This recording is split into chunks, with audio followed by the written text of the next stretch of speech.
think we are live right now. Oh, all right. We started?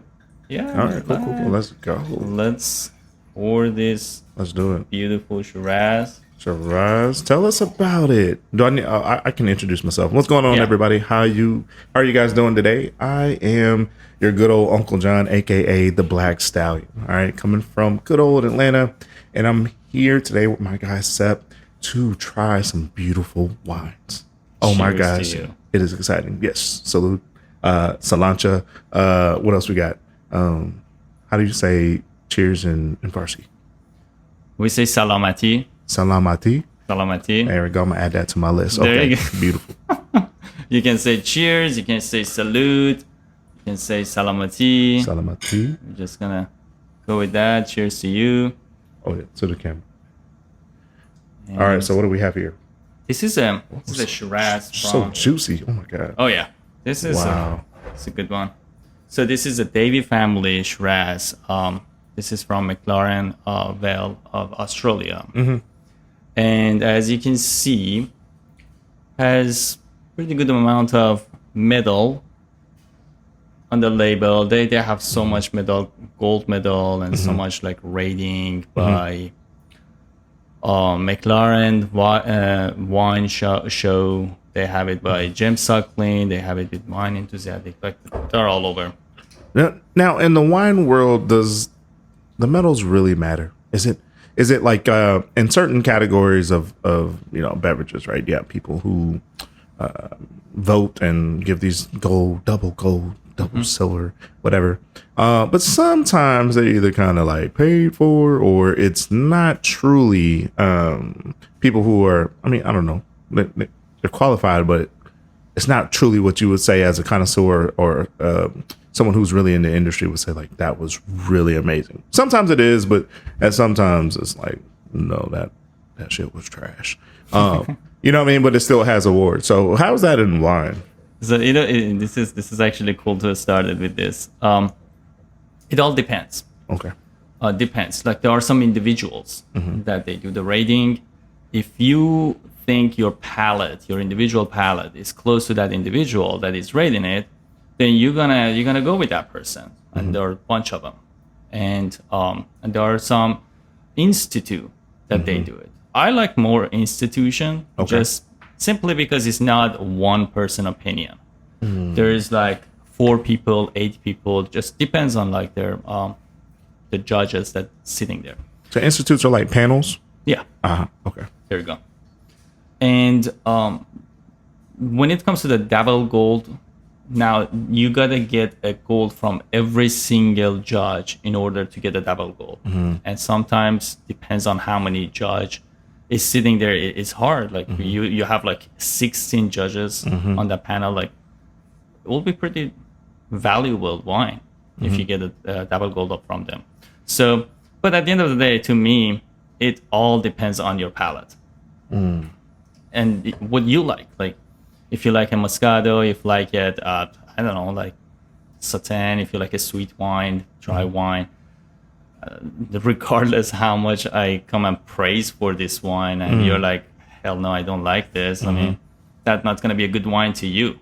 So you got to go with that. But for just a general information, it is a factor if you have a wine that has a point on it, or it has like some type of rating on it, or a metal gold on it, or whatever is on it.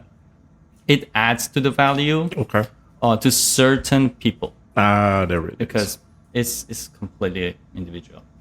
You might not like it. I might not like it. That person over there might like just go shop based on the rating.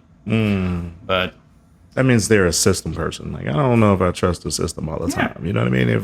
If you're just going by points, to me, that means you're just trusting the system. But I think it also is a good starting point, though. I do agree with that. Like, if you don't know anything, you're like, well, this says it's 96 points. It has to be good, right?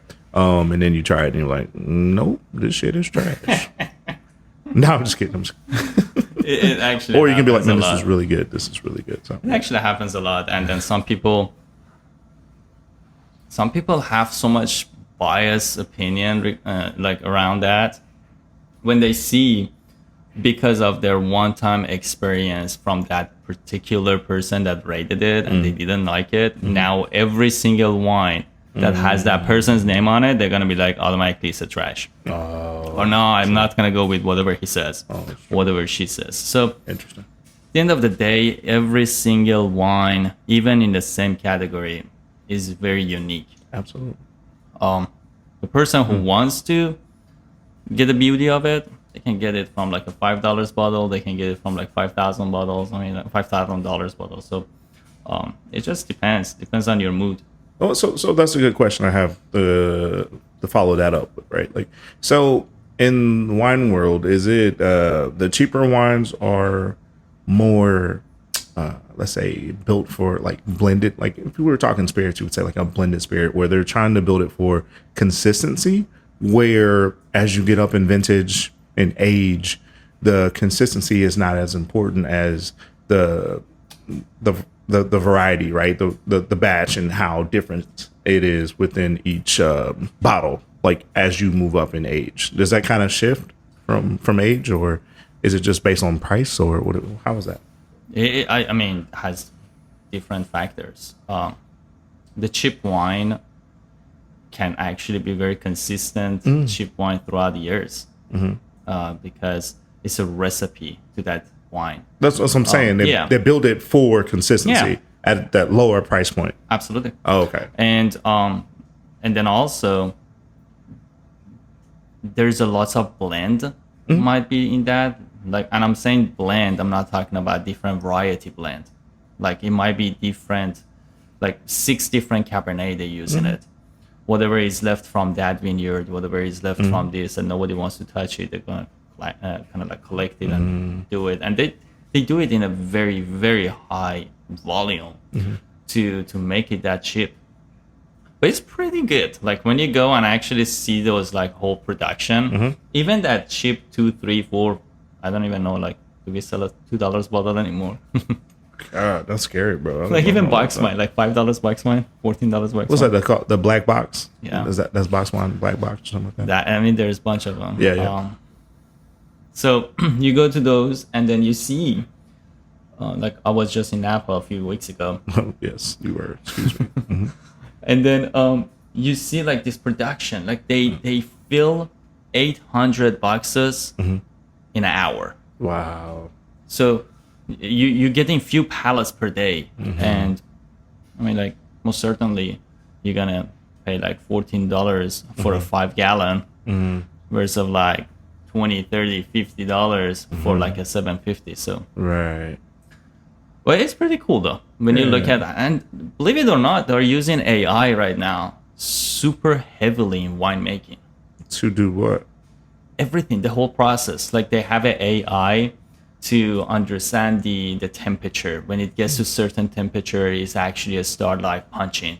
When you start like when certain things happens, the AI start the machine for like cooling down, fixing the temperature, rotating the barrels. Like there's so many things, and then they're linked to the vineyard too, so they can get the actual feel of the vines. So is it really AI or is it just computer programming? It is programming, but they're using the AI because when it reach out to certain like difficulties, it can figure it out itself whether you are there or not. It was interesting when I was talking to, I think, the winemaker of Rodney Strong, and he was telling us, he was like, when the fire, or maybe it was someone else, when the fire was happening in 2020, they were already using the AI, and then when the temperature was going up in the whole like land, they were getting notifications, they were getting like shut down on certain like areas, or like the temperature of the barrels were automatically going lower because the outside surrounding was like getting hotter. So that's programming, but it's learning from itself. That's where the AI is kicking in. Interesting. All right. I mean, they're using some advanced technology over there. Bro, I don't knock it. I don't disagree. I'm listening. I hear you. What do you think about this? Are we allowed to? On the nose is just great, like super juicy. Isn't it? Are we allowed to what? to go in. Yeah, okay. Thank you. I've been waiting. Been waiting. Go, my friend. I'm sorry. Keeping my guests waiting. A lot of pepper. Wow. So What of do you course I think? still get the juiciness, but then it gets into a lot of like pepper. A lot of black pepper pops in this. I think that's the nature of Shiraz. Just for everybody, I know you probably know about this, but Shiraz is mainly being called when it's from Australia. It's the same grape as Syrah. In France, they use it Syrah, so they both are the same thing. That's what I heard. I couldn't get the difference before. I didn't really understand. Yeah. Okay, thank you. Yeah. So when you see it from France, they call it Syrah. When you see it from Australia, they call it Shiraz. Okay. And part of the general profile notes that you get from it, just like you said, is like pepperiness, dark fruit, kind of like full body, which you clearly getting it in this. As far as the color, it's kind of like that dark purple. Yeah, Look at the oils. Yep. yeah, the legs. And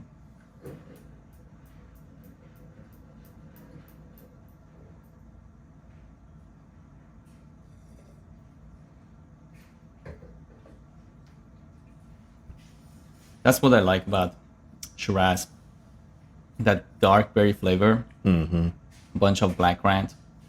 I love it. Low acidity. I mean, like it kind of comes in a little bit towards the back, I guess, towards the end on the finish, right? Kind of. You get that on the finish. Yeah. You get a little bit of like a acidity, kind of. I don't know what do you call it? Would you call that acidity in wine? What would you call that? Yeah, No. it has acidity. It's This not one is a but- low tannin as well. Ah, see, okay. It doesn't have it all the way. This is a very smooth wine. Yes, like it is. honestly, like Did you use the word smooth? yeah. On my man, we were on the podcast last night talking about this word. We were trashing that word. The word smooth is just like, no. Well, I mean, I got you. it's easy. There he goes. It's that word a lot actually, but yeah, it's a very very easy to drink, and I mean you don't necessarily need to pair it with anything. Like it's what time is it here right now? It's like almost 4 p.m. I mean you just chilling and sipping on this, and enjoying it. Very light. I don't feel like this is heavy. It's very light. No. Very light. I feel like this is a good summer wine. Yeah.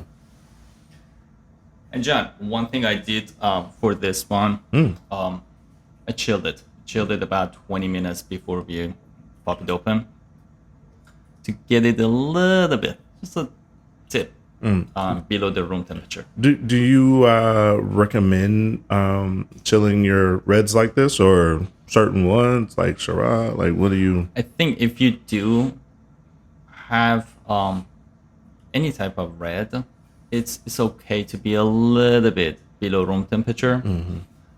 If it's light, easy, and it's smooth, Smooth. Smooth like Barry White. There you Oh, go. yeah. it's okay to chill it. But if it's like really dark, like a big cap, or like you're getting a big Zinfandel, those room temperature is good. Okay, right at room. What for you? What's room? Sorry, we had this discussion too last night. Yeah, Like, of room course. is Like, I think, technically like- 68. 68 to 70, yeah. Okay, yeah, got you. Well, that's not room temperature for black folks. Just so everyone know that out there, if What you is drinking that? wine, it definitely ain't 68. Depends on if your parents are around or they're living with you. You know, growing up for me, man, room temp was like 74, bro. Cooking. I believe that. My brother is like that. He keeps the house at like 74, 75. And Is, I'm like, is it because he's cheap or is it because just room no, temp? I think he gets cold Yeah, really man. quick, and That was me growing up, man.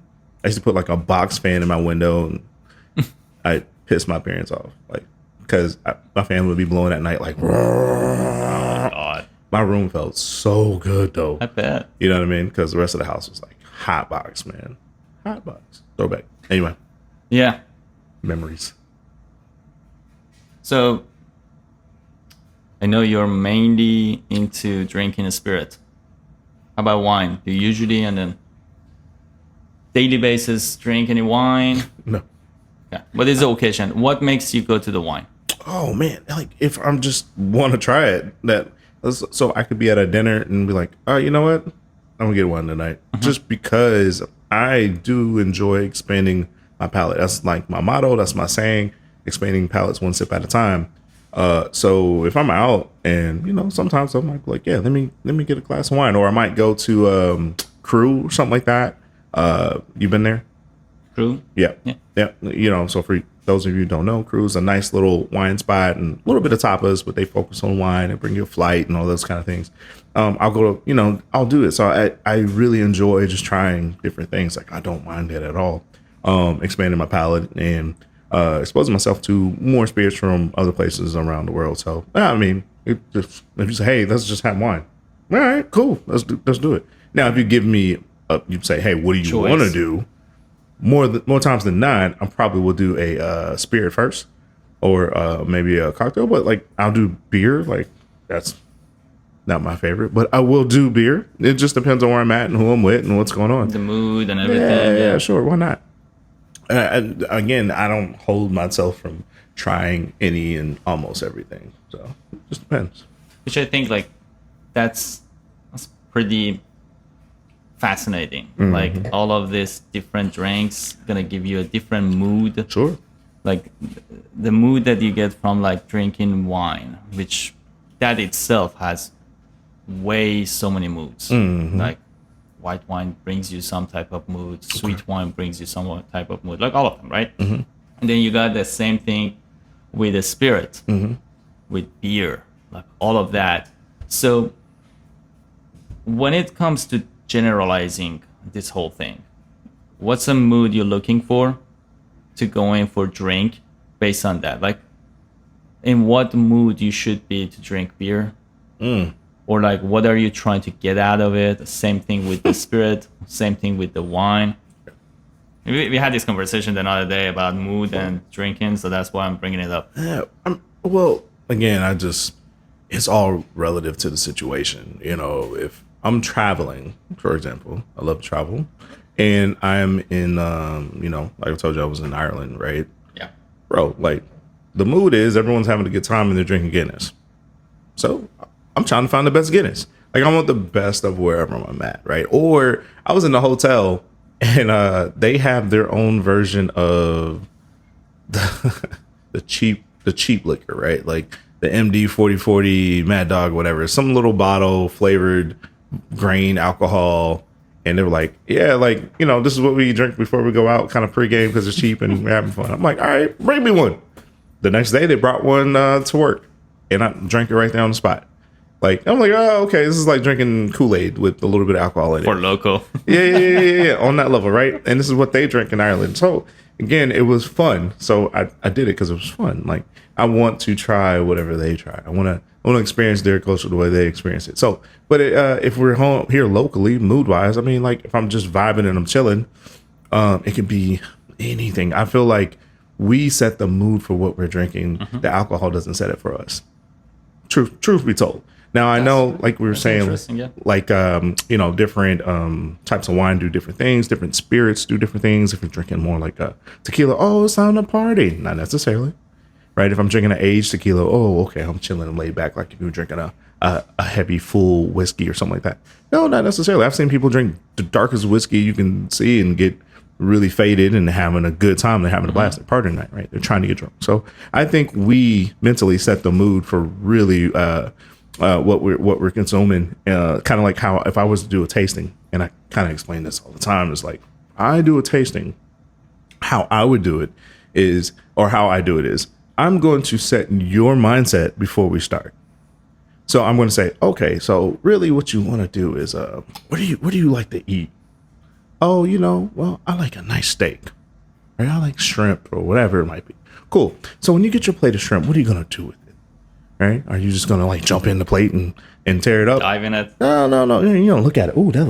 Oh my gosh, that looks good. Look at the garnish, right? Look how it's plated, right? And then so you treat it like fine dining, right? Like so, and then you're gonna smell it, right? You know, oh my god, that smells delicious. The butter, the oil, the seasoning, whatever, Yeah. right? So like now you're mentally setting the mood to taste what you're gonna consume, right? Now, I'm not setting the mood to get like stuffed. I'm setting the mood because I want to taste it.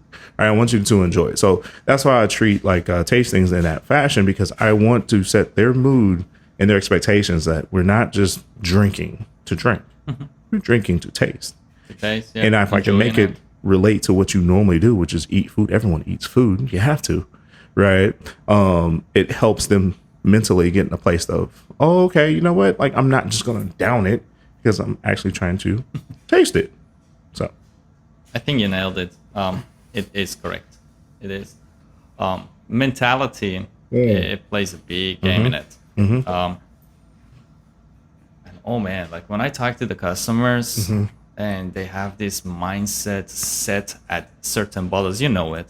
Like someone comes and because of the experience they had, because of the memories they made, for any type of reason, they are so hooked to that specific brand, loyalty, whatever it is, right?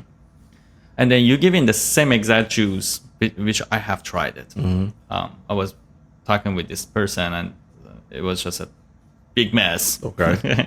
And then I was like, okay, I'm going to get the same exact juice, pour it into a different bottle with a different label to just see what that person going to say. Okay. Trashed it. Literally trashed it. Nah, no, it was completely different.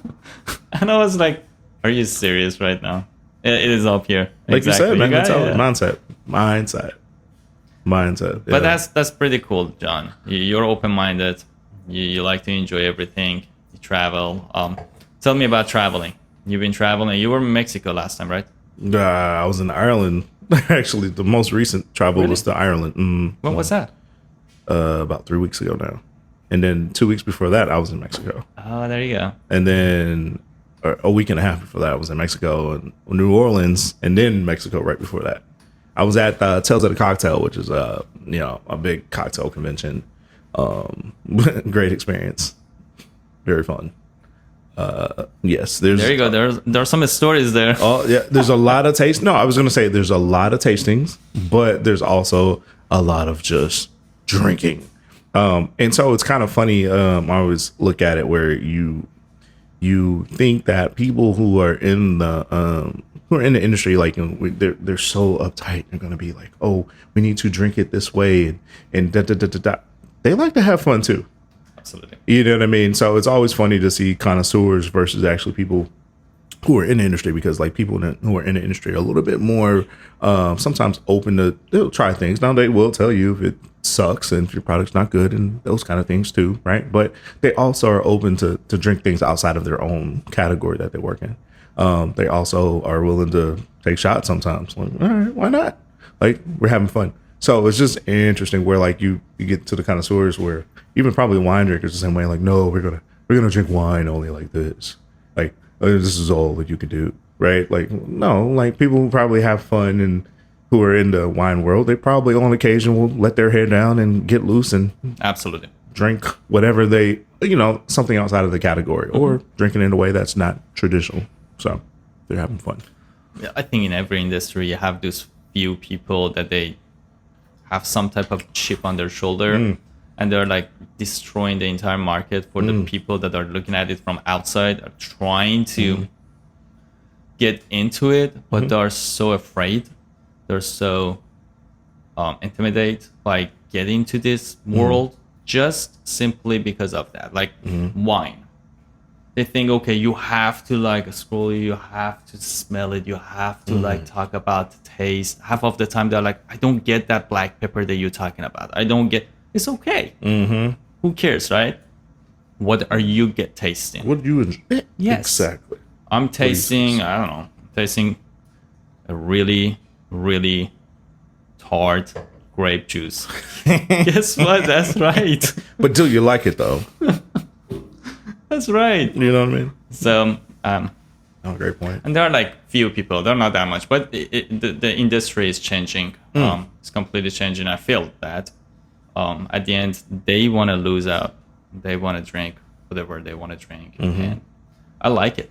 I like where we are going. You like compared where it's to compared to like a few years ago. Okay, how was it a few years ago? Uptight.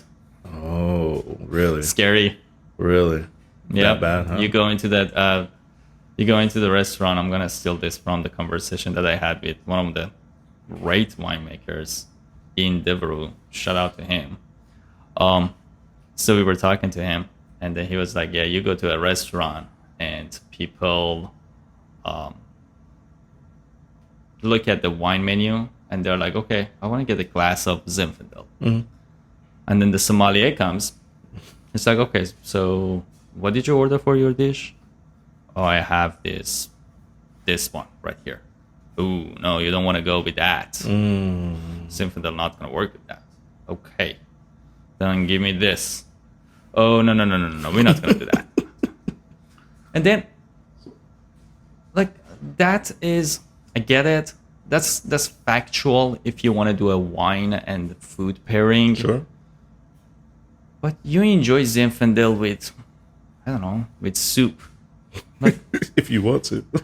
if you enjoy it, you enjoy it. Right. And if you want to, now don't get me wrong. I mean, like some of the sommelier, their job is actually to come over there, give you a recommendation. That is value. Well, what'd you just say though? Recommendation. Recommendation. Yeah. That's the key. Yeah. Give me a recommendation, but don't judge me. Yeah. So it's two different things. Sometimes I think few years ago, back to what we were talking earlier, few years ago, it was more judgmental. Rather now it's a little bit loose, a little bit like, okay, it's more of a recommendation. I understand you like the Zinfandel with soup. However, maybe soup is not a good option for that Zinfandel. If you haven't tried this ribeye with this bottle of bourbon barrel aged Zinfandel, give it a shot. You might actually like it better. Right. And then you try it and you're like, hey, you know what? It was recommended to me and I tried it. And man, that was freaking awesome. See, but how do they not know? See, the game is okay. So they don't understand. Like we're in Atlanta, right? Just for example, maybe you got this guy, he's taking this gal out for a date. You know what I mean?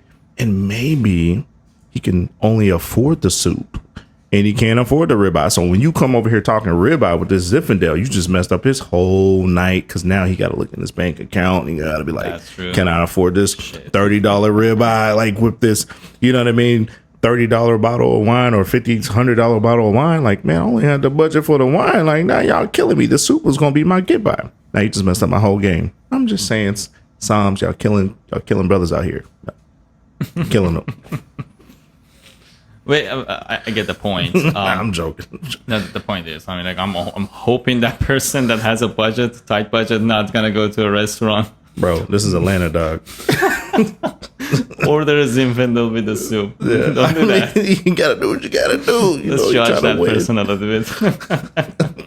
But so do you think the nature of Psalms has changed as well as because they become more well known, right? Like you've had so many movies, and now that title is now a little bit more known in the world, right? Like because I've seen several shows and movies that there's a Psalm. Yeah. Like, oh, okay, that's what that is. Like, you know what I mean? So now, like, maybe the standards have changed because there's different types of people now getting into that industry and using that title, because you see people use that title in tequila and whiskey and so on and so forth. So maybe because of that, they've kind of like, okay, you know what? Like, it's not really step back a little bit. Yeah, a little bit. Like, because everyone else is kind of in the game. They're having a good time. Like, we need to kind of maybe change how we look at it in order to keep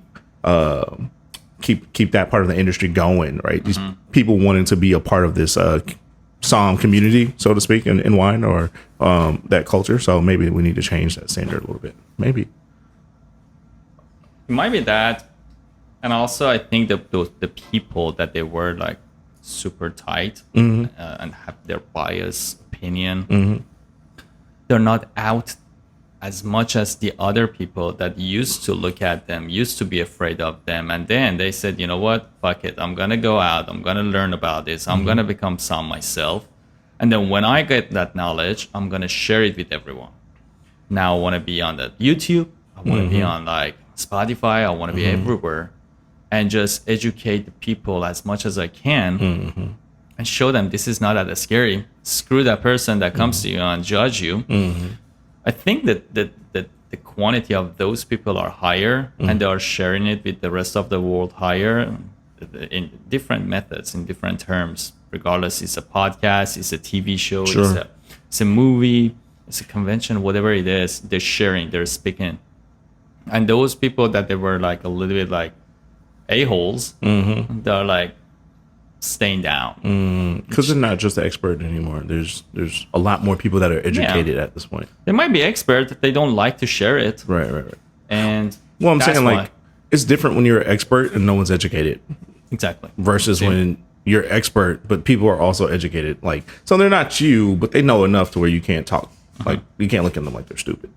You know what I'm saying? Like, they're I'm just an idiot out here trying to, pair soup and Zinfandel together.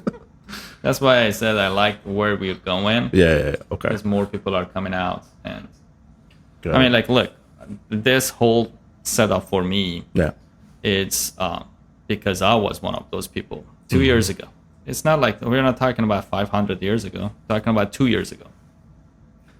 And I did not know the difference between any of the wines. I knew only two wines. 2 years ago. 2 years ago. Wow. White and red. No, okay. And then I got a little bit educated. I knew the difference between a red dry wine and a sweet wine. Oh, okay. That's not bad. Step number 2. Okay. We leveling up. But then I was like, you know what? Let's go. Let's dive into it. I was drinking a crap ton, like a lot, bunch. And within 2 years, I still learning every single day. Absolutely. But I know a little bit more than sweet and dry. I mean, I can decide. I can pick which one is sweet, which one is not. I can do that too. That's for sure. I think that's one thing about like going on a journey. Like I've taken courses and stuff like that. Like so, a lot of times, I don't know. I'm talking a lot about the whole education side. Like, but I've done my education time. I'm planning on actually doing more with some of the things I want to get into. But so far, like I've done the Wine Spirit Education Trust, and I've done some bourbon stuff, and so I believe the more you get into, the more you want to learn, and it's almost like a self-driving force. You know what I mean? So,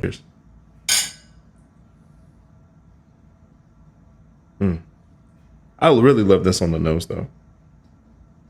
What about the taste? You like it in the taste too? Yeah, no, the taste was great. I just love the nose. The nose is just so juicy, like because on the aroma, man, it doesn't have a lot of that pepper. So it's just like, to me, it's almost smelling like pure juice, which is crazy. It's like going to church on Sunday. You know what I mean? You got that little bit of sippy cup. So in the Baptist world, they give you this little bitty cup that make you mad because you get just enough. Like, man, come on, man. Y'all really just gonna give me this little bit of juice? Anyway, I love that. Summer school, church.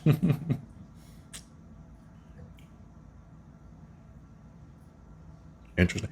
So this time, I'm going to try to pay more attention to temp, right? Like, so right now, with the flavors like at this temp versus when it gets a little bit more warm, and how that changes, I think I want to pay attention to that. That is awesome. Because, so when we're doing our education to our staff and to the team, that's basically what we do.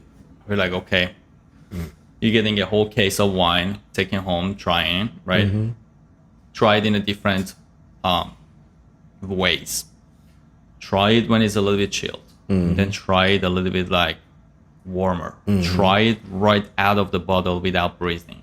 Try it when it's decanted. And then you will be fascinated to see all of the changes. It's pretty cool, isn't it? Yeah. So yesterday, like I said, I was on a show or whatever podcast as well, and we kind of talked about that, right? We talked about drinking. I'm switching to spirits, right? Just temporarily, but we were talking about like drinking tequila, right? Like, so I have a thing where I don't really drink tequila on the beach in hot weather. That's not I don't really do that. Now, if it's humid climate inland, I'm cool with like drink. I'll drink it, right? Like, but if I'm on the beach, direct sun, nah, not gonna happen. And so the funny part was the conversation kind of went that way where one guy, he's in Texas and he has a pool at home. It's hot, right? He was like, "Yep," and he's a catador, right? So his nose is phenomenal. Like he'll go in here and like, "Yes, I smell green peppers. Oh yeah, that honeydew and a little bit of melon on top of the honeydew with a little bit of vegetables on top of that and a little bit of you know what I mean?" And he'll just keep going, right? I'm like, bro, like what do you smell like? So anyway, but we were talking about it, and he was like at the pool. He even at his house, he doesn't drink tequila outside in the summer because it's just not the same when it's hot. Like, so for me, I'm a rum guy on hot weather beach kind of situation.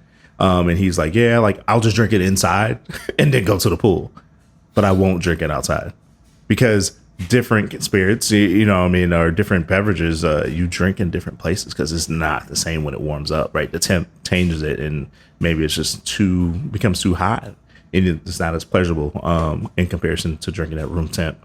Or some things you can drink at a warmer temp, and it's pretty good. So I don't know. I just thought that was really interesting, like across boards, across categories. Like that's a thing to pay attention to temp and how it affects your palate in different temperatures. What do you think about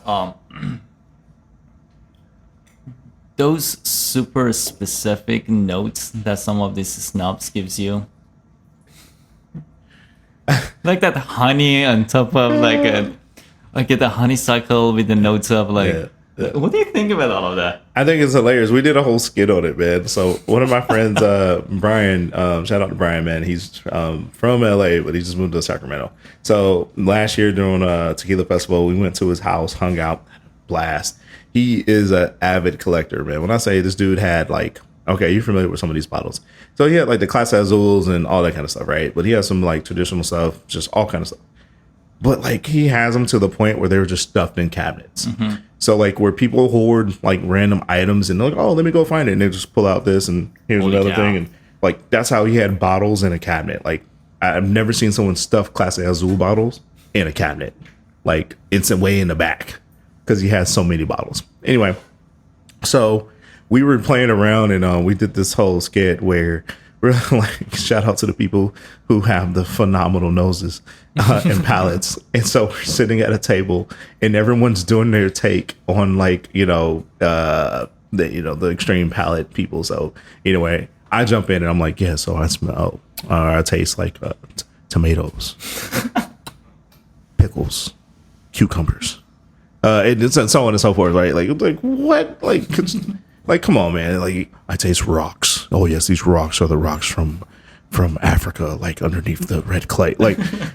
So I think, like, of course, if you've been exposed to a lot of natural foods, I think actually those are the people who are going to have some of the best palates. So your people from areas where they did fresh to, was it fresh to farm or farm to fresh, farm to table?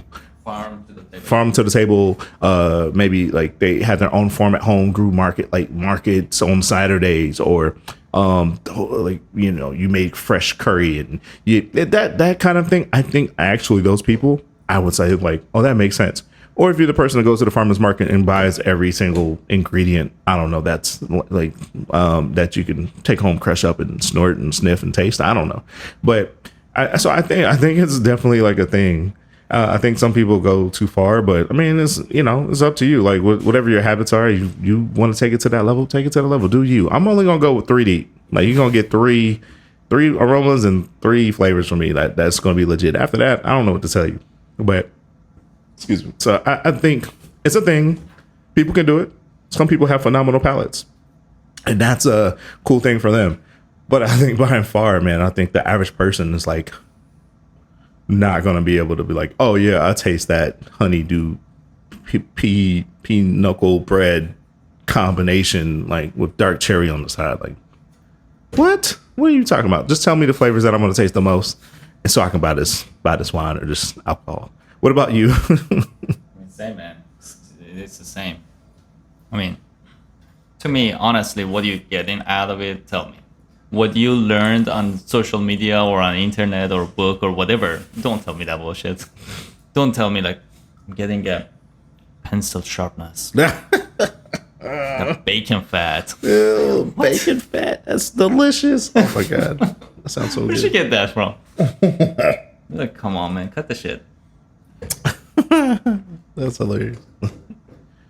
No, man, like I said, I think it's cool though. I think it's cool. If people are like that deep into it, I mean, hey man, do you? But you're not gonna get that from me.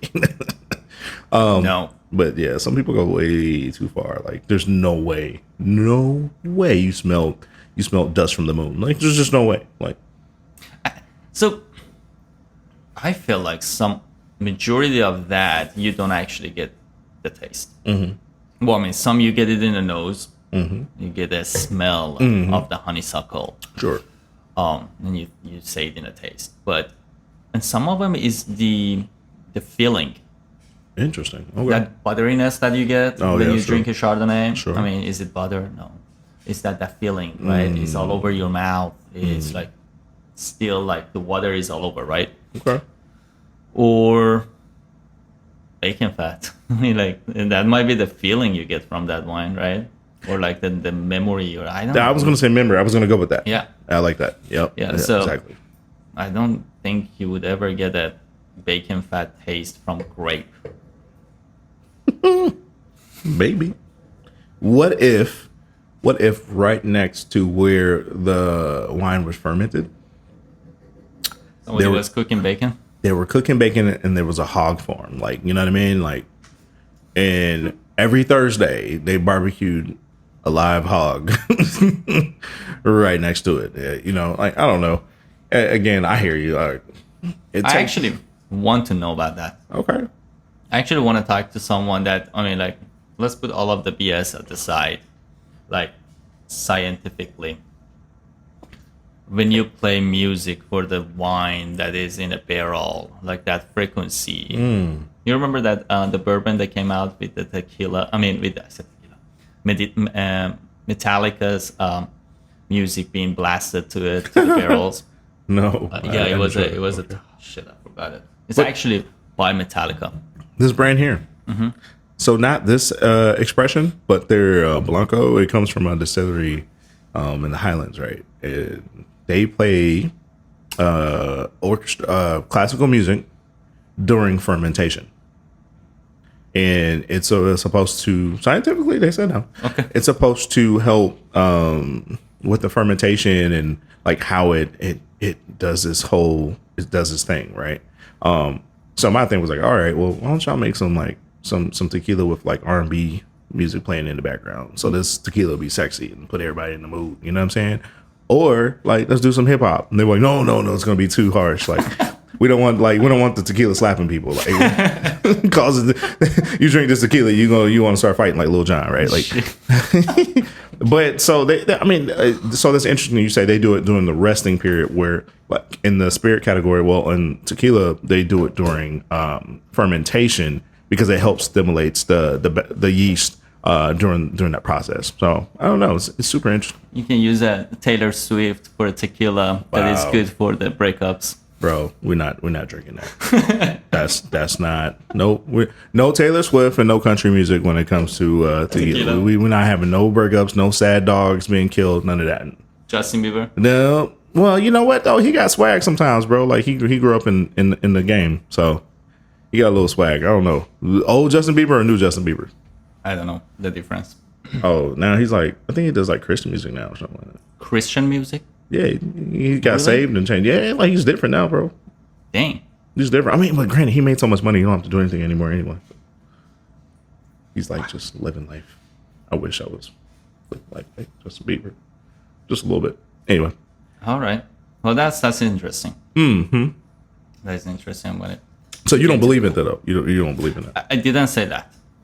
I want to know that. I want to get to it. It is hard for me to understand it.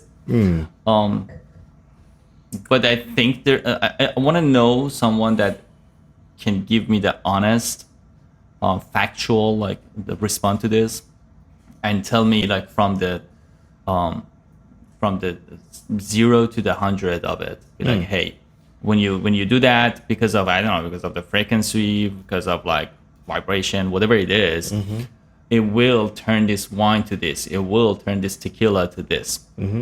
And someone that technically can make me understand it. Yeah, there's science behind it. I mean, I'm completely open about it though. Okay. I want to learn about this. Got you. I know several of my friends like, hey, you know what? I know somebody who can explain it. So one of the master distillers, Sergio, he's great. Sergio Cruz, everybody's listening. He's great. He's one of the people that kind of behind that. Sergio Vivanco, one of the family members that own the distillery. That's like their methodology, right? That's what they do with their distillery, 1414. So maybe if I get you to come down to Mexico, we can kind of get that figured out so you can see it, and then they can tell you about it in person. Because I'm gonna go with what they say. These guys are like fun, like super brilliant at what they do. Most people, which I find is interesting, don't know that a lot of people who make wine, spirits, whatever, a lot of people go to school for this stuff. Like they go to school for distillation or fermentation. Like I got a friend who she's a wine expert, right? She's a fermentation expert, right? So she got a degree in fermentation. She did wine for almost 10 years. And then now she works with a tequila brand in New Orleans, right? And so, man, she's brilliant, knows all kind of scientific stuff, right? Science when it comes to fermentation and all that, how that stuff works. So there's a lot of people with like really strong academic ties to this. They just don't get enough credit because everyone thinks it's like someone's old grandpa that learned how to make it from their grandpa and so on, and they just go in the backyard and they start making whatever this product is. Yeah. And that's not the case. Like people are like, they study, man. Like they go to school. It's rigorous programming and chemistry and biochem. There's also people coming from the biochem world getting into it just because of the fact that the science is becoming such a thing when it comes to making these types of spirits or beverages, right? So just saying. There's a lot to it. Absolutely. Yeah. I see actually a lot of winemakers shift into the spirit. What is that for? Why?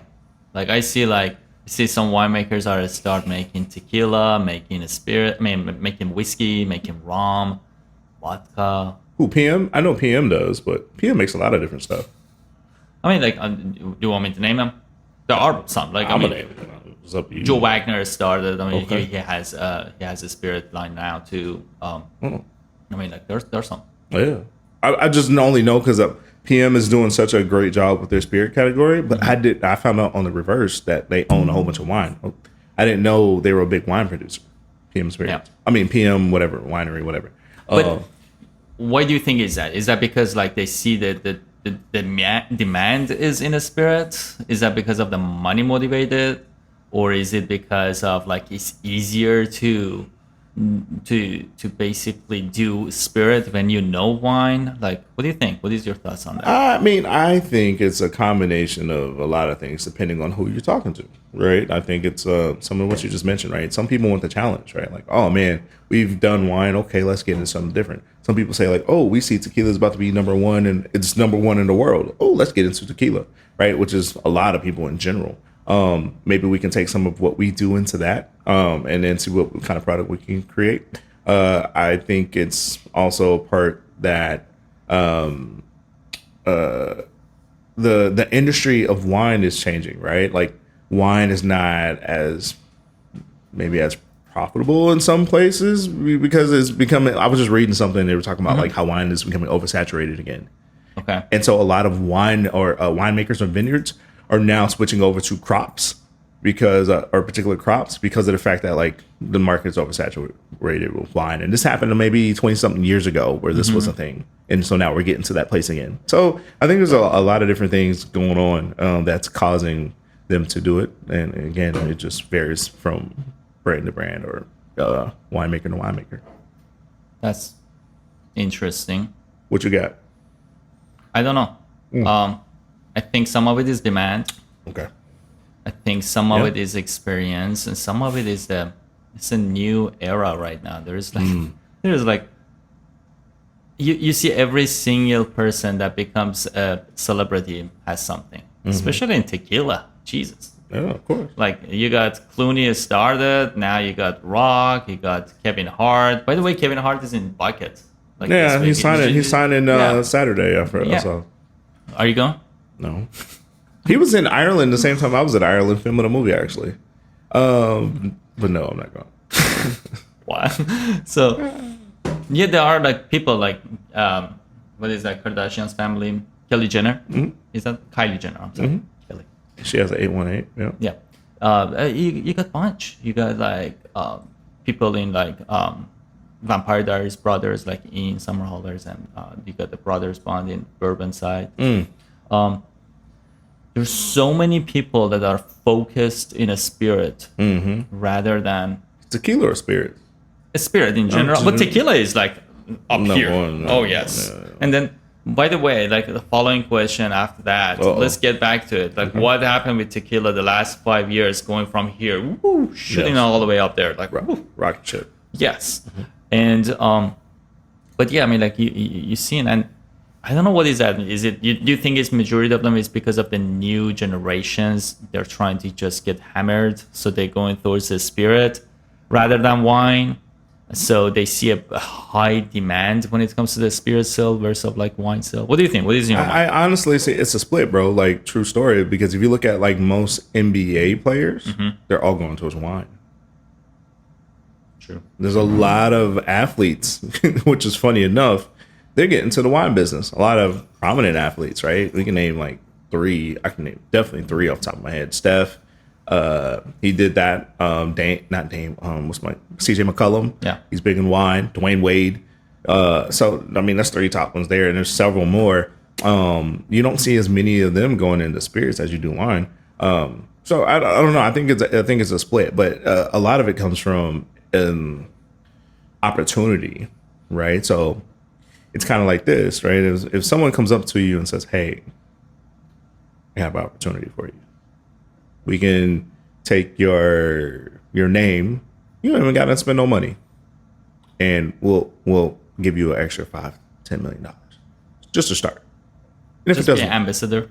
yeah. And if it does well, we'll take it up to the next level, and you'll get $50-60 million, right? Like I'm just throwing out numbers, right? But like imagine that, or if greater. So what are you gonna say? Okay, like, and I get to go take a trip. Sounds good to me. So when it comes to celebrities and just people getting into the spirit category, I think it's some of that. I mean, granted, some people might have a curiosity anyway, but I feel like most Americans in general, and so people put them in a category of celebrities instead of putting them in a category of Americans who are capitalists, right? Who are entrepreneurs, people who are trying to make it, right? They've hustled, and now they've made it to a place where people want them to, in order to further their business. So they're going to further their business interest to put their families in a different position, which is what they've been working for their entire lives. Yeah. You know what I'm saying? And a lot of these people have been homeless and all these other situations. So if you throw some opportunity in their face that seems good and there's not much negative towards them, what do you think they're going to do? Just being real, like whether it's bourbon, tequila, whatever.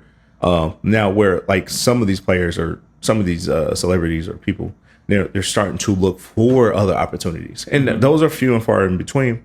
I think so. From my knowledge, right? I don't know everything. I don't see everything. I'm not privy to all the knowledge, but like it seems interesting with the basketball guys who are getting into wine.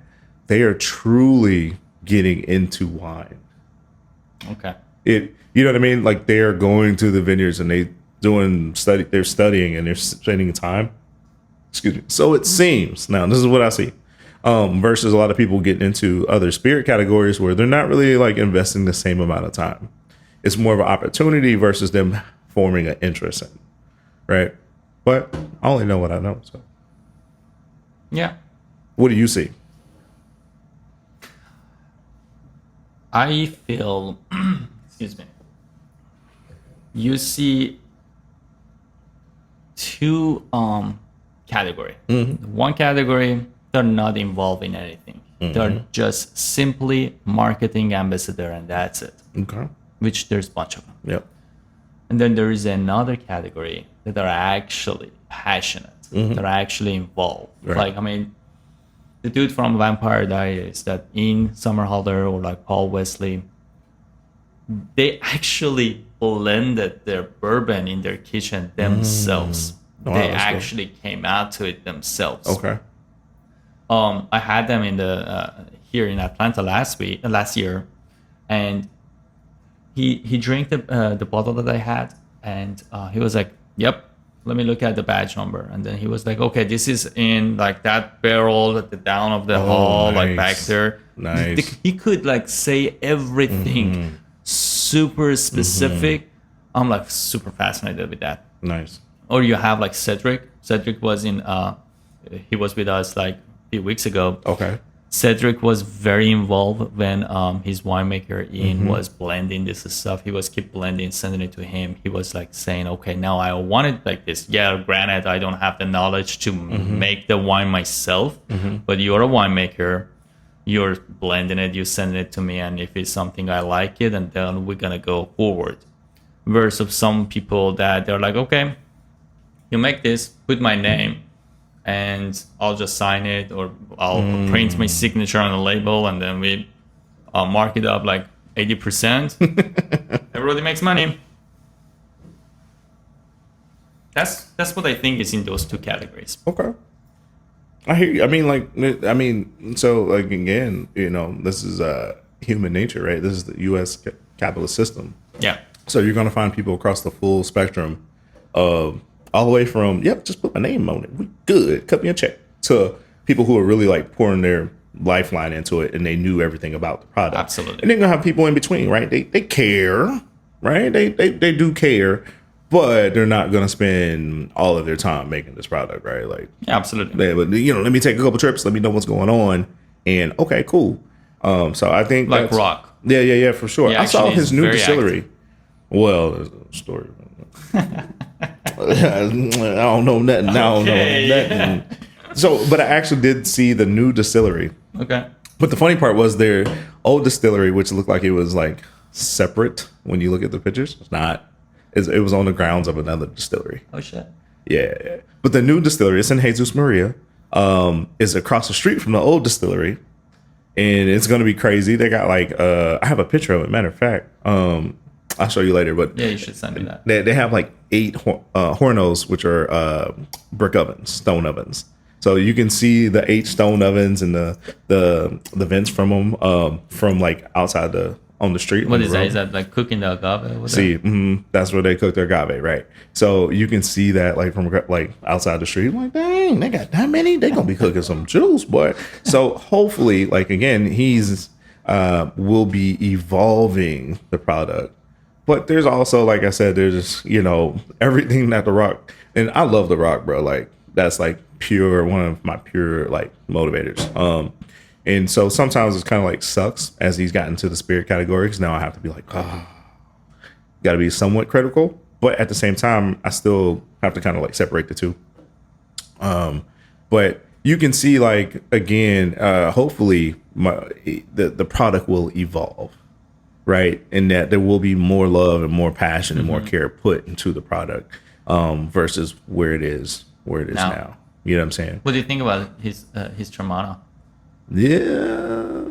So the Blanco, definitely not on my drink list. The Repo, the Añejo I tried last year at the Tequila Festival. The Añejo was actually better than the other two. But they've gone through some changes because I know, like I said, I know kind of like what's happened a little bit. And they're going through some changes in their product because it's not like single source in a sense. But like I said, I'm okay with products that start at one place as long as they evolve over time. Any spirit, right? Like if you look at, and not to like change topics, but if you look at like what Bardstown started off with source juice.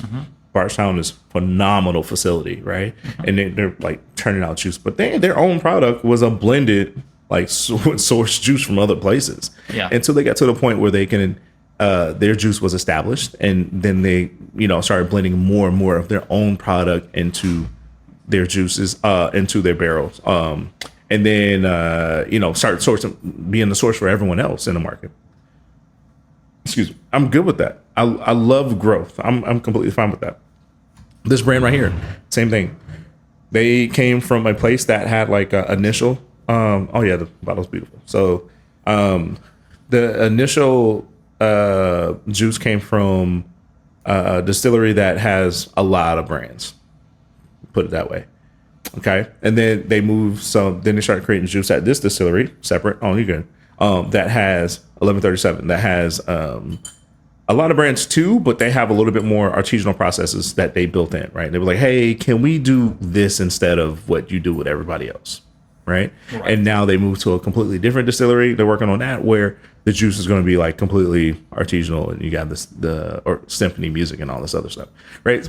So there's growth over time, which is beautiful. Improvements. Yeah, that's good, right? Like, so if you constantly are doing the same thing without the intent to grow when you come into the category, especially when you come into it with a name, I think that's kind of like it's kind of messed up. Because if you look at what they did in life, they didn't go into life with the whole mentality of I'm just going to keep doing the same thing over and over and over again. Of course, they went with the mentality of I'm going to improve every step I take, right? Every minute of my life, and that's how they got to the point now where they're extremely successful and worth millions of dollars. It's because they constantly improve themselves as their own product. So I feel like they should do the same thing with their own product. No, I mean, treat it like a startup and then keep grow and keep improve it. Treat it like yourself. There you go. That's a good point. I mean, treat it like as if it's you, right? You as yourself, your own product was full of growth, turmoil, and look at where you are now. Treat your product the same way. Comes with depends on like the level of love that they have. What they treat it like it's just get to the point that okay, is it some type of a moneymaker machine to you, or is it like your baby, or like what is this to you? And based on that, and honestly, on the product, you can see it. You can see the quality of. Let's make an example. You see the quality of Casamigos 10 years ago. You see a quality of the Casamigos 5 years ago. You see a quality of Casamigos today. And I get what you're saying. All right. Do you like it? Do you like the? What do you think about Terramana? Terramana? Yeah, sure. Okay. Tell me. So I think again 2 years ago, talking to Seb 2 years ago, Terramana was my favorite tequila. Oh, nice. Just because the same here. The Rock is a very big motivational person to me, and I liked his stuff. And I didn't have any knowledge, so I went towards the tequila just because of being a fan of the celebrity, and I liked it. Now you're asking me about Terramana today. I have better ones. I like it. I mean, no disrespect, but I had better ones. And that goes back to your education. You know the difference, and you try you can give a really good bottle to someone that has no idea what it is, and you give a bottle of tequila. It does the same thing to me, so hell yeah. I mean, like if I can get it for $25, why would I spend like $50? Exactly. So depends. Yeah. But yeah, I don't knock that. I completely understand, man. We all started somewhere, gateway. But that's what I'm saying. Like, where a lot of people won't even try it. I'll try it. Like, I'll drink it again. Like, cool. If you ask me, like, hey, is it on your list to buy? Do you got the? No. That's a little different now. I'm not doing all that. But will I try it? If you bought me a shot, well, of course. Sure, yeah. You know what I'm saying? Would I put in a margarita? Sure, why not? Like, it's cool for margarita. Makes sense. I think it's cool for like the price point for like margaritas. Now, are there things that are better at that price point? Yes, right. But if you want to throw it in a margarita, cool. Am I going to sip it? Probably not. But even with that, we're gonna wrap that subject. I mean, the others bottle that you get that is way better doesn't have a celebrity like Rock behind it. I mean, you gotta keep that in the consideration too. That alone gives you a percentage markup, and if he can still, after all of those markup, give it to you for $25, maybe that juice is worth of like $12, and then you buying this for $25 on I don't know the price, but I'm just making an example of this. That's about $65. Okay.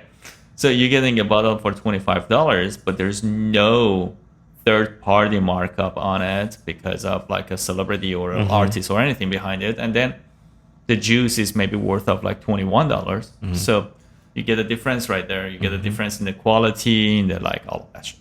But do you think sometimes that they actually the markup is now? So I know you see margins a lot more than I do, but like that the markup is maybe not as high because of the fact sometimes that they can produce so much of it and then outsell Volume is everybody. mad. I mean, the volume is a factor. That's for You sure. know what I mean? So they don't like have to mark up like some of these other brands. Like for example, if this brand doesn't, they don't mark up or whoever sells it, like they won't make that. They don't make that much money off their tequila, right? You know what I mean? Just because of the fact that like they're not producing the volume True. that like Casamigo, Serramana, so on and so forth, Don Julio, so on and so forth, right? Like their volume purely is what makes their profit.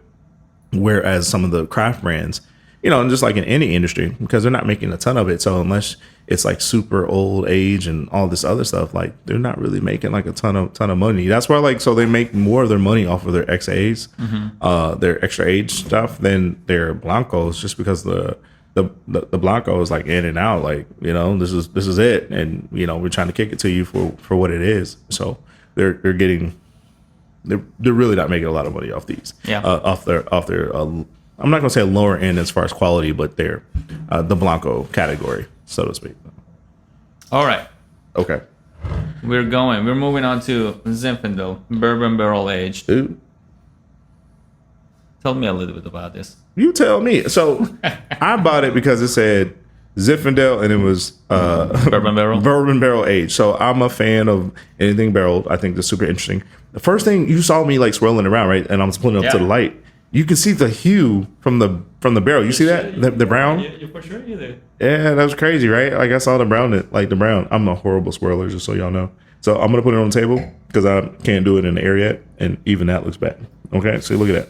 Making me look bad already. There we go. I gotta warm it up. There we go. It takes me a little bit. You're making me look bad right now. So, but yeah. So I just felt like it was super interesting. So my take, anything spirit, anything wine. I love to try different things and things I've been rested in different kind of barrels. So there's not a ton of Zinfandels that are rested in barrels. Mainly it's your cabs and stuff like that. So when I saw that, I was like, oh, what is this? Let me grab it. It's unique. It's different. Absolutely. You get that nose.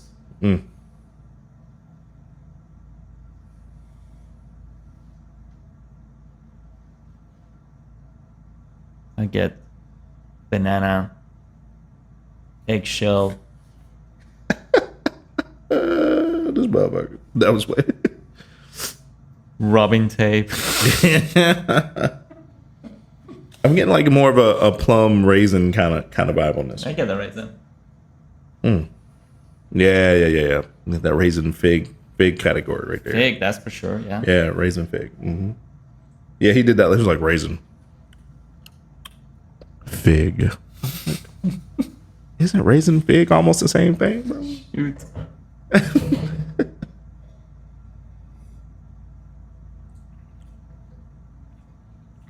Oh yeah.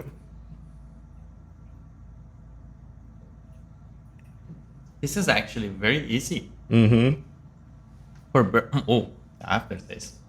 You don't like the aftertaste? No, aftertaste has a kick. The aftertaste definitely has that kicks.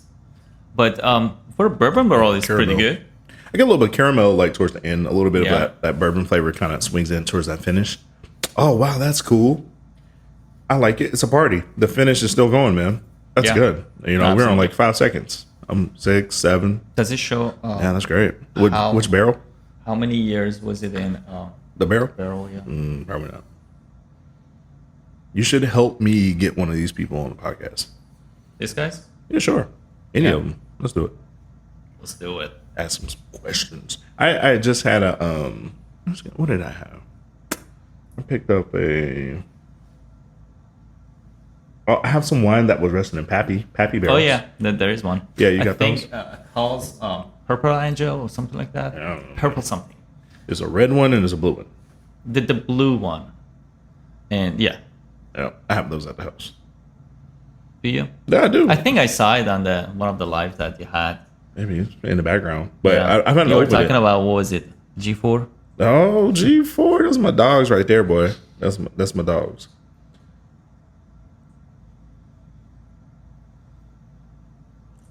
Trying to get them to Atlanta, man. They used to be here back in the day, and I haven't been here in a while, so I'm trying to bring them back.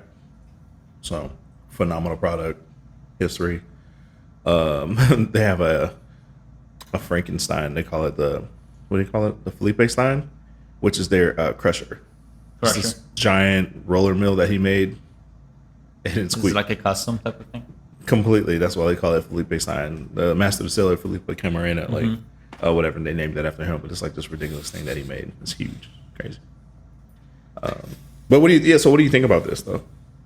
This is good. This is from Lodi, and Hold on, y'all. Which means, California. I mean, I know that, but Lodi is a it's a region. yeah, the region, and because of the soils and the climate it has, and the altitude, it's perfect for the grapes like Zinfandel. The way that the roots digs for the water and all of that, so definitely gets a good old wine out of that. And I do like that Zinfandel. Pretty much, we kind of mentioned it with that the Shiraz. You get that peppery notes to it, that the spices that you get from it, that smoky flavor you get from it. I do like that. And then I think Zinfandel is one of those category that hasn't got that much of attention. Maybe lately it's getting some. I know for a fact here I'm getting a lots of attention to Zinfandel. That's good. Yeah. But for the people we're talking about general people, we're not talking about the snobs here. And the general people, when you talk about Zinfandel, the first thing it comes to their mind is a white Zinfandel Southern Home that you get from Walmart. So Yeah. that 1.5. I like the reds. No, this is a good bottle. I like that, man. Actually, I really do. Actually, I kind of like this. And I mean, this is what would you call? This is not this is dry, right? It doesn't say it, but To me, it's fresh. It's a little bit fruity for a Zinfandel. yeah. You think it's like a semi-sweet? It's fruity, and then if you chill this a little bit, you get that sweetness more. Well, so I thought sweet versus sweet, sweet, semi-sweet versus dry means like the amount of sugar that they add to, yeah? Or no? Yeah, it is. Okay. So you feel like And they, then some of it is a fermentation as well, because in the fermentation process, that sugar turns to alcohol. yeah.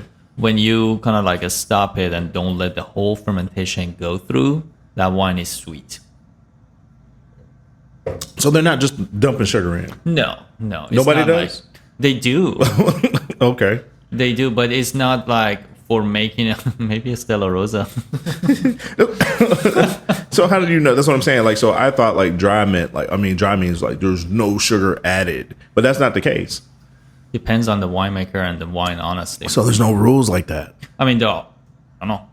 I'm not gonna say yes or no, because honestly, I'm not very educated when it comes to the rules and restrictions, and classifications, all of that. But the sweetness of it, sometimes they are adding additional sugar to it. Sometimes they're adding other stuff that makes it sweet. And sometimes they're just basically shutting down the fermentation at the half process. Okay. So to keep it sweet. That's a good question for a winemaker. I'm just a wine drinker. No.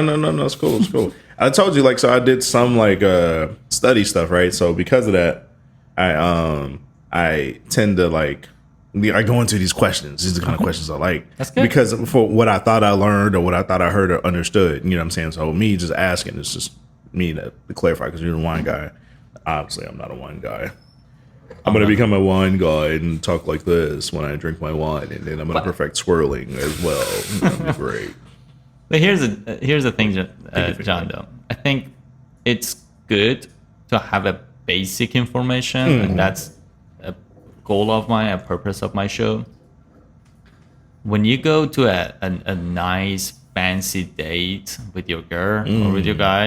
It's 2023. Yeah. So you're not embarrassed. You're not like, holy shit, I have no freaking idea what is this. Okay. And if it comes to it, you have a general idea. I'm not saying be a snob. I'm not saying like anything like that. You have to know or you have to love Cabernet. No. But if you go to a restaurant and see a Pinot Noir, you know what's a Pinot Noir. White grape. You know what's like Zinfandel. You know what's like Bordeaux or like all of that.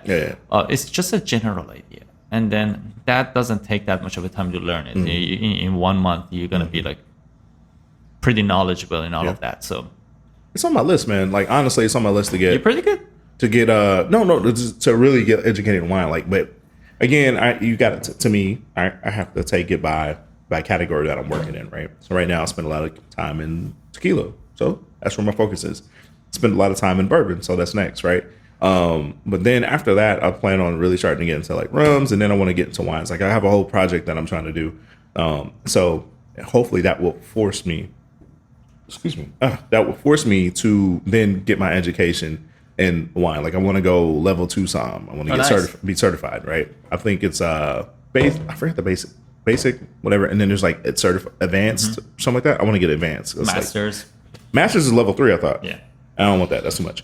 I just need level 2. But I got to finish up my level 3 for spirits. That's on my list. That's like the blind tasting level for spirits and stuff like that. Which is like, at this point, I can tell you which one I'm tasting without looking at them. Pretty, especially like per category. That's easy.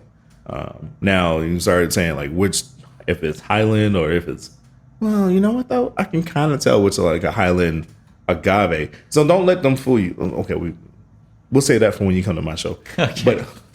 But just say like, don't let them fool you if they say like Highland versus Lowland tequilas and all this stuff. Like, because the way tequila works is a little bit different too. I don't know if I'm going to be interesting or not in your show because I am a complete amateur when it comes to that. Oh, don't worry. I'm going to get you shit-faced and have a great time. Like, what just happened? Like, it's been 20 minutes and I'm already spinning. I'm going to, like, knock you out with high proofs from the beginning. Like, we're going high proof bourbons to high proof tequilas. You're going to be like, God, John, I'm never coming back on the show. Not going to lie. Like, I had 2 experiences of blacking out, and that was both with tequila. Really? Both of them. Okay, so you know what? I'm gonna change your perspective. Don't worry, we're not gonna revisit that. I'm not about that. Not at all. One was in. I'm not gonna say. Oh, okay. One was in Cheetah. And this is in Atlanta. I was like, oh, legit. Oh, okay. And one was in Moscow. Okay, in Moscow. Yeah, Moscow. I was mad about that. Oh, tequila, not vodka? Yeah. Huh. Should they have it? I mean, I know that, but I'm saying everyone drinks vodka. I mean, I was this guy coming from US, and I'm gonna drink a tequila. What kind of tequila was it? If you don't mind me asking. I don't even. You don't remember.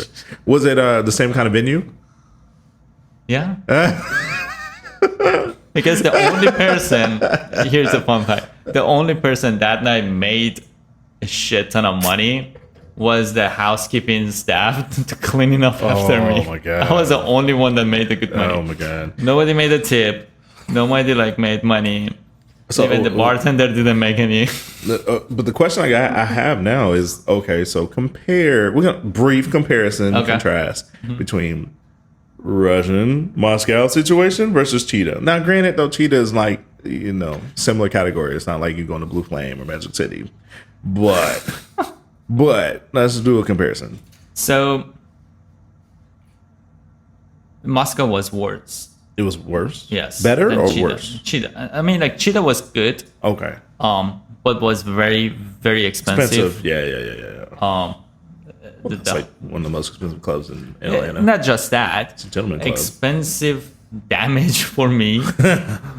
Because, like, at the end, I mean, of course, I took an Uber home, but I had my car in the parking, and I was like, I don't know, showing off to my friend or was talking to my friend about it, and then I got in behind the roll, and then I kind of like fucked up the car a little bit, and yeah, I had to trade it.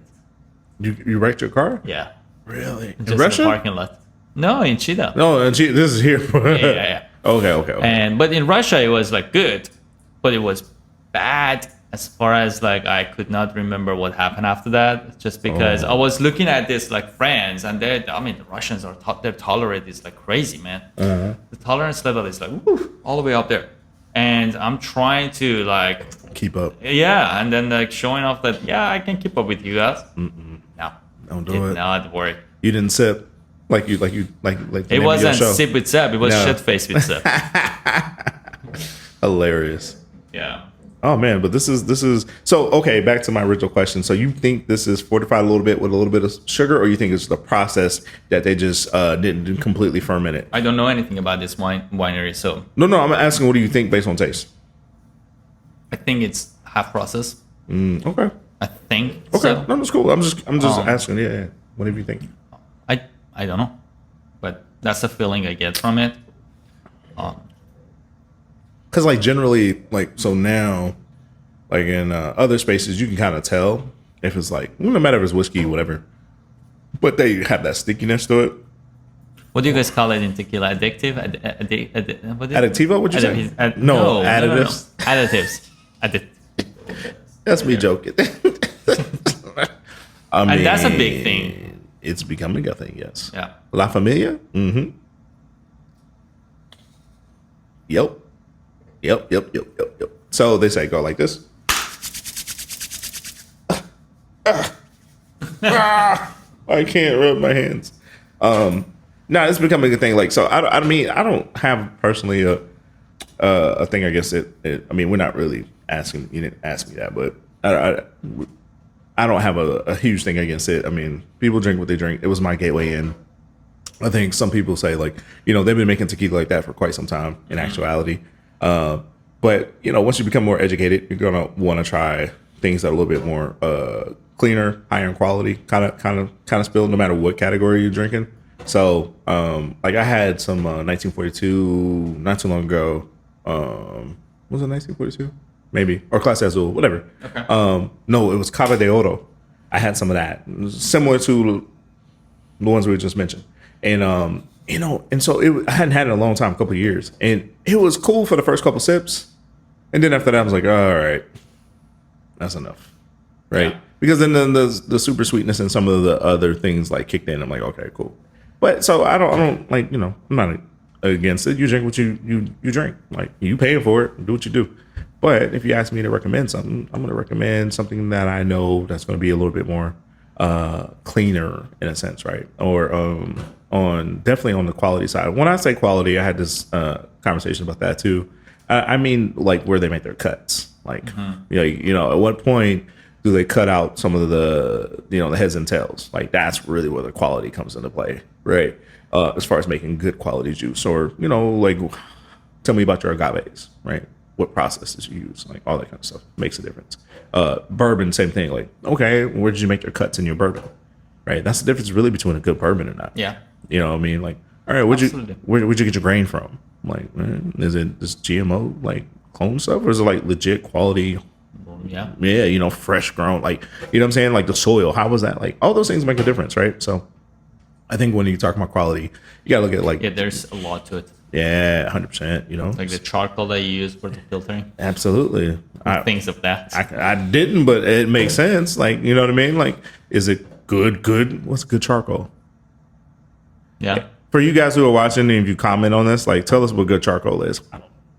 Is it the kind you barbecue with, or is it like fresh made charcoal? I don't know. I don't honestly know. I don't either. There's But so much let us things know. to it Let us that I don't know about John. John is very expert, but with me, I have no freaking idea. There's so much word we use that I have no idea. Like you mentioned, you have a friend that is into natural wine. Yeah, I yeah, don't yeah. understand what is natural wine. No sulfates, no nothing. But isn't everything natural? No. Why not? So this is like They're gonna get to it a lot. It's gonna go deep, but just real quick. all right. Addition sulfite we're talking about, or natural? Because everything has a natural sulfite. Sure, if it has a naturally produced sulfites, then I'm going to say it's natural. But people, like you were saying, they add things to help with flavor, to help Yeast with or whatever, yeah, right? to make it last, or whatever they do. Then it becomes not natural, right? Like it's not natural at this point. We're not talking about organic. Organic right. and natural is completely different. So it's kind of like the same thing with tequila, right? We were just talking about like, additive free versus not, right? Is it natural? Is it what you got from distillation? Is that it? Or Yeah. did you add more? If you added more, it's not natural anymore. But if your wine is like the whole winemaking process was sustainably, that you didn't add any of your chemical stuff to it or any of like your human basis stuff into it, everything was supernatural. All of them are natural then. Yeah. But then you have two categories. They both are the same thing. The one that puts it on a label is natural, and then there's one that doesn't. The one that puts it on a label, it has to go through some like freaking certification, all of that bullshit. And then the one is like, I don't care about that. I'm gonna just produce a good wine and I'm gonna give it out.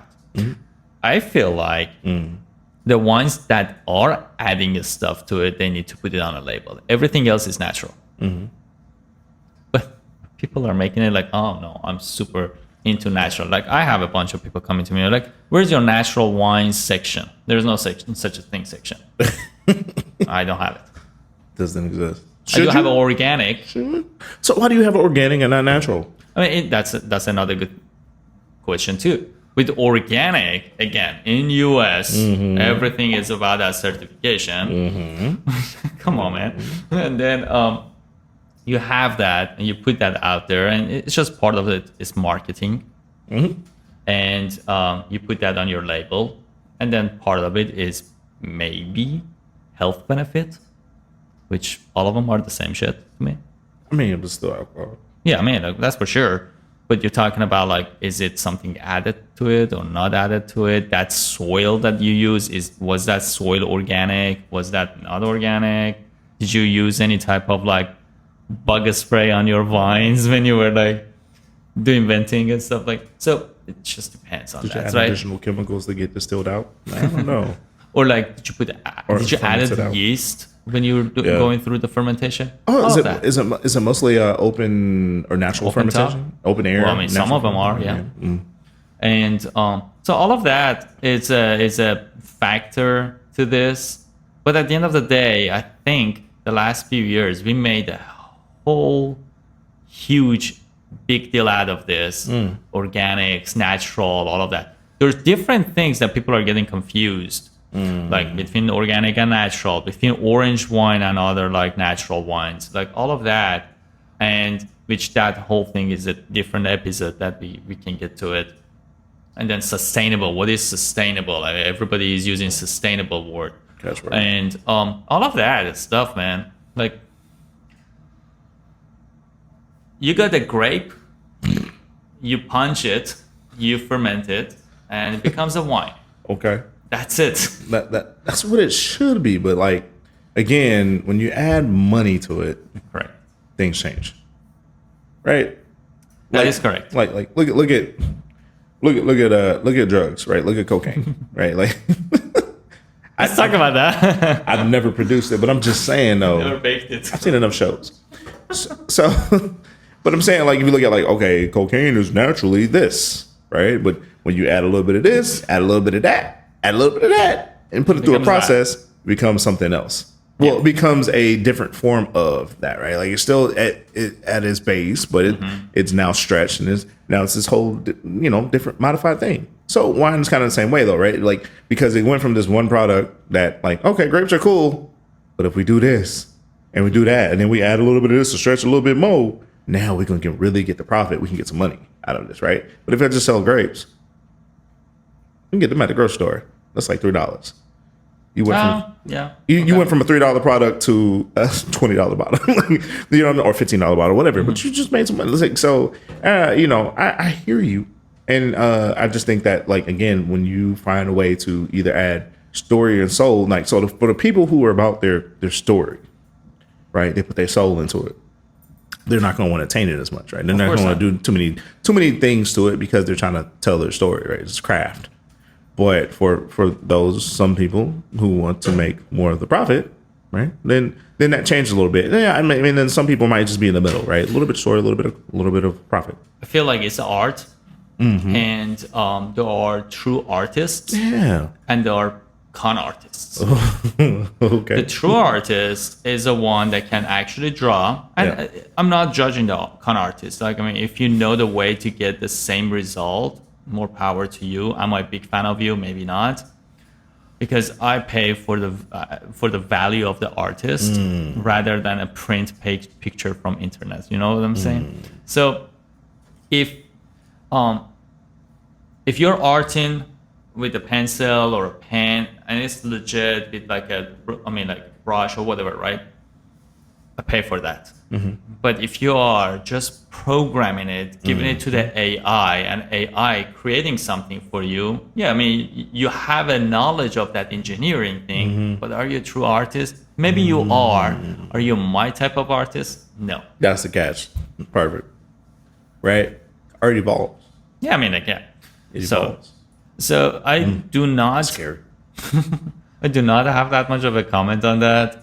As far as like natural, I'm just saying, to me, majority of it is marketing. And I'm just saying, if you're listening and you're trying to learn something, I'm saying don't fall for the marketing perspective of it. Fall for it. Do your own research, get a little bit knowledge about it. If you can get the same bottle, same juice that is $15, and something else, just simply put a label of like a natural or organic or something else for like $20 or $25. Don't just fall for it because you're thinking it's better for you or whatever. Just do your own research. Do your own research. Yeah, that's what I'm saying. Which no one puts out information about anything. Which is Nobody cares about it. Right? You're like, all right. No. And I'm saying like so we say do your own research, but like then it's hard to really find true information from the people that produce it. You got people like you and I, right? Like that might go and we see and we know and we tell you secondhand, but like you don't have the people who are actually producing telling you the info, which is kind of like interesting, right? Like, so who do you really want to believe? Like, are you taking my opinion, Right. or do you want theirs? Right. But if there is a demand, like John, you're in tequila and you travel quite often, like every day. Yeah, I wish. And then if you know that you have a fan base, that audience of your fan, I mean, like your fans are asking you for a specific subject. John, we want to know about this. You are either knowledgeable and you're going to tell them and they trust you. That's why they're your fans. Or you don't know it and you're like, okay, you know what? I'll go and find out for you. Find out. Yeah, and I true. will come back to you. True. So if anybody is interested in natural wine, organic, I will find it out for you and I'll bring it back to you. If not, He's do gonna your tell own you, research. Don't drink it. Don't anyway. fall for it. Don't fall for it. Don't do it. That's a true story. No, I'm just playing. But I mean, so like, I think that's why like the companies that, I mean, labeling is a thing, right? We talk about, it's always back to money. Yeah. But like, if you look here, they pretty much lay out everything that you need to know about where it comes from, how long, barrel number, like everything, right? age, Like and all that stuff, badge, right? So if there was more of that, right, then there wouldn't be as many questions. But I mean, who wants to do all that? Like, if I could sell it to you and you go buy it because my label looks good or because I have that stamp, that magical stamp that you just talked about, then why do I need to put all this extra information? I'm not handwriting all this. You crazy? Because this takes more effort and more work to kind of showcase that. And so the people demand it. It ain't gonna happen, right? Like, so people have to demand it, and you know, I feel like we're getting to a place where there's more people wanting to know that kind of information, in multiple categories. But in all honesty, as long as they can do it and no one's really gonna question it, and they can still move product, then they're not gonna do it. Yeah, no need to. I agree. You know, this is fun though. This is fun. Like learning about this stuff, researching about it is fun. Oh yeah. Or maybe it's fun to us because we are like nerds when it comes to this industry. Yeah, true. But we are hoping you are enjoying this as well. You're having fun with us. I'm looking forward to learn some tequila stuff from you. All right, so real quick, why don't you go ahead and take one of these? Let's do a little bit of a sip. And then as we finish up shop, we can Changing let the you name. sip on this. The name of the sipping with Seb changing too. Yeah. Shit face with Seb. No, not today, sir. Not today. Ooh. You know what I'm saying? But I used to have the show called Sip Talks with Uncle John. So we just doing a little bit of that. So You do it. You serve it like this. It's completely neat, or yeah. Well, this is good. This is an awesome barrel right here. This bottle right here, Talk to me about it. delicious. So this was their mistake barrel. Sick barrel. Oops barrel. Oops. But the oops came out so good. So this brand is Sempre. This is their Rebel Cask. Rebel Cask is Tahona crushed and Supremo agave and all these things, right? So really good quality product, right? They cut it at the right place, all these things. But the cool thing was, so they tend to do individual like barreling projects with this line. And this is a reposado, so definitely not over a year in a barrel. But I think this one, it says 8 months. So they took like 8 barrels that were rested for 8 months and blended them together. Now each Rebel Cask is going to be completely different. They did a Bardstown, they did a mythology bourbon. They did one of those. They did mythology bourbon. They did new French oak, new American oak. They did so all these different single barrels. Long story short, and this just happened to be a blend of. So this one is like what I call the bourbon drinkers. Oh my god, like dream, right? Wet dream. Nope, sorry, not wet dream. The bourbon drinkers. So this is great for bourbon drinkers. A lot of wood. I'm not going to tell you actually, because if I tell you, then you're going to start thinking it. So I want you to smell, taste, and then just let me know what you think. What do you get as far as the tequila?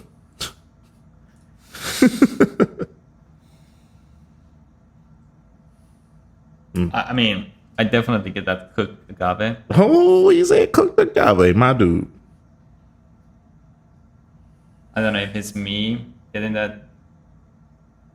I always get it mixed up between caramel and vanilla.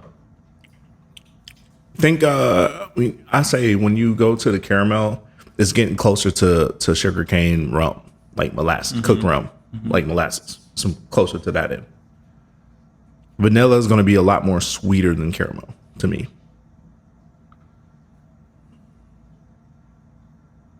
This is actually good. It's actually good. He's not going to get shit faced today.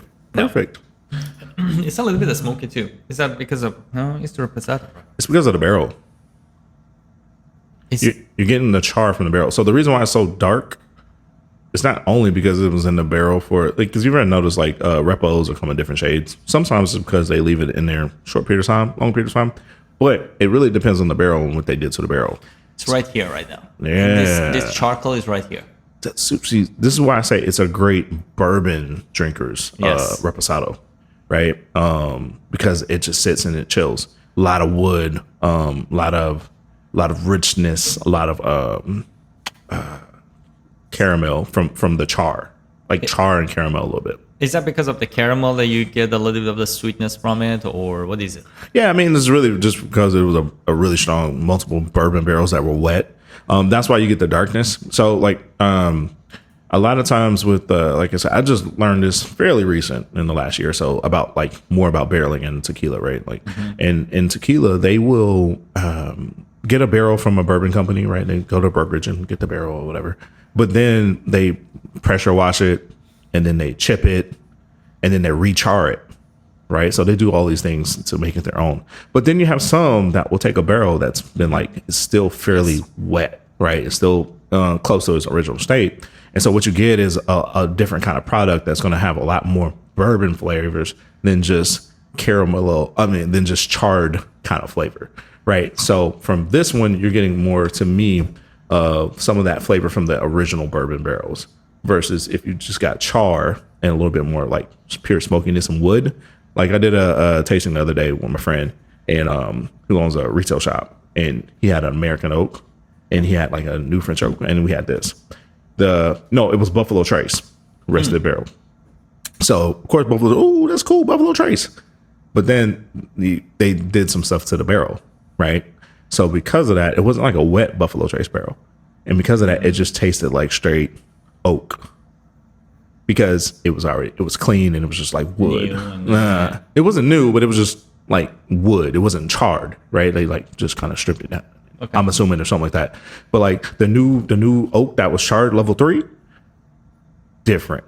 You got a little bit more of that caramel that started coming out a little bit because of that, right? So this one, if it's coming from a wet barrel, you get even more flavor from the original bourbon that was in it, right? So depending on how much they again chipped and charred and washed it, but that's why I like with this you get a lot more. This is good. A lot more flavor.